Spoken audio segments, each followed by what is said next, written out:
Hi, je suis Jacques Roger. J'espère que vous vous portez très bien. Nous allons aujourd'hui parler sport et politique. En somme, le RHTP cherche encore à voler notre joie en cas de victoire des éléphants en coupe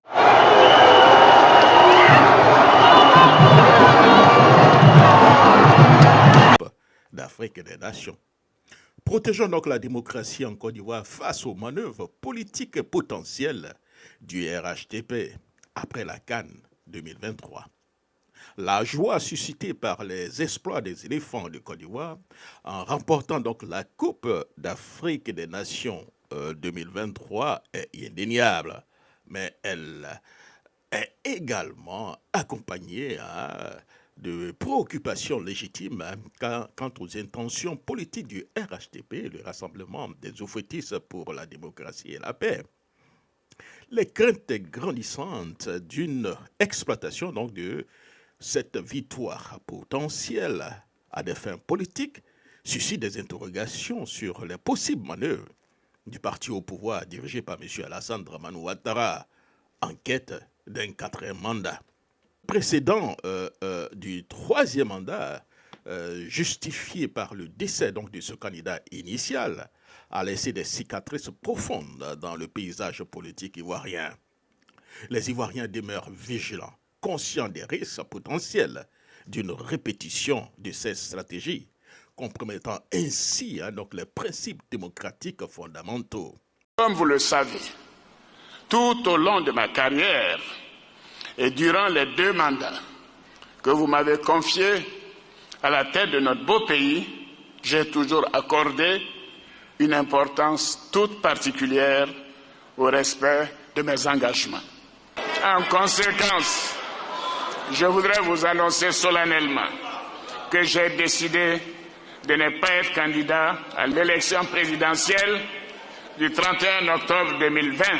Mes chers compatriotes, ma décision, longuement et mûrement réfléchie, est de ne pas être candidat à la prochaine élection du 25 février 2024. Et cela, même si la Constitution m'en donne le droit, mais le Sénégal dépasse ma personne et il est rempli de leaders également capables de pousser le pays vers l'émergence. J'ai un code d'honneur et un sens de la responsabilité historique qui me commande de préserver ma dignité et ma parole. Les défis auxquels nous sommes confrontés pour le maintien de la paix, la sécurité nationale et sous-régionale, le risque que tous les acquis après tant d'efforts et de sacrifices soient compromis, le risque que notre pays recule dans bien des domaines. Tout cela m'amène à reconsidérer ma position.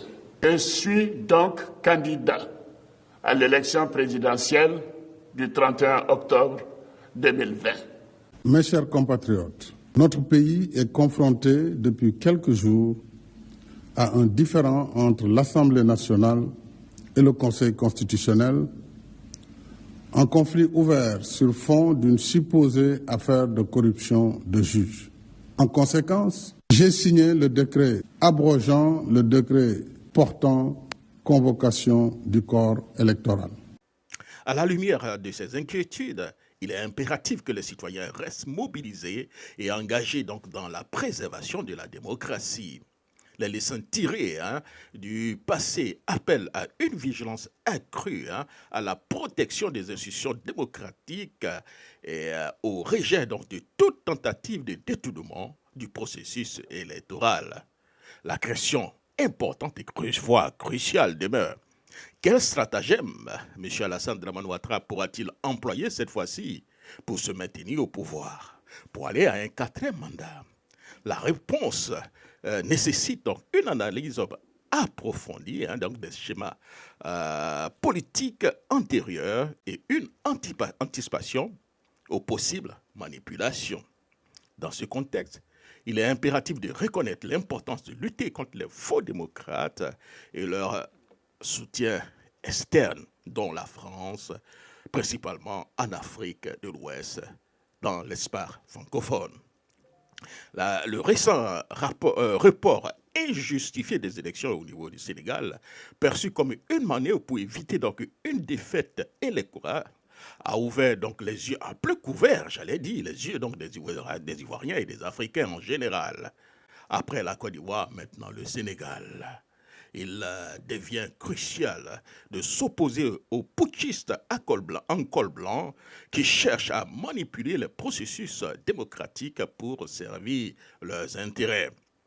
La société civile, les médias, même si nous ne pouvons pas compter sur les médias au niveau de la Côte d'Ivoire parce qu'ils souffraient, la majeure partie donc, des chefs donc, de médias en Côte d'Ivoire sont devenus donc, des communicants des partis politiques, bien des communicants généralement des hommes politiques, j'allais dire.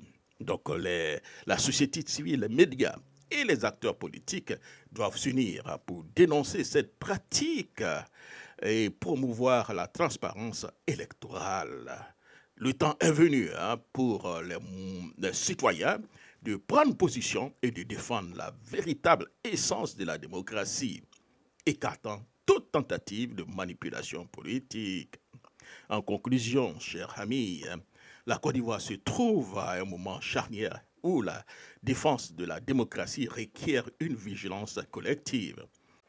Protéger les acquis démocratiques obtenus au fil des années nécessite un engagement citoyen fort et la résistance aux stratagèmes politiques susceptibles de compromettre l'intégrité du processus démocratique. La lutte contre les faux démocrates et leurs alliés externes doit être au cœur donc, de cette résistance afin de garantir un avenir démocratique stable pour la Côte d'Ivoire et l'Afrique dans son ensemble. C'était donc Jacques Roger et j'espère que vous vous portez très bien.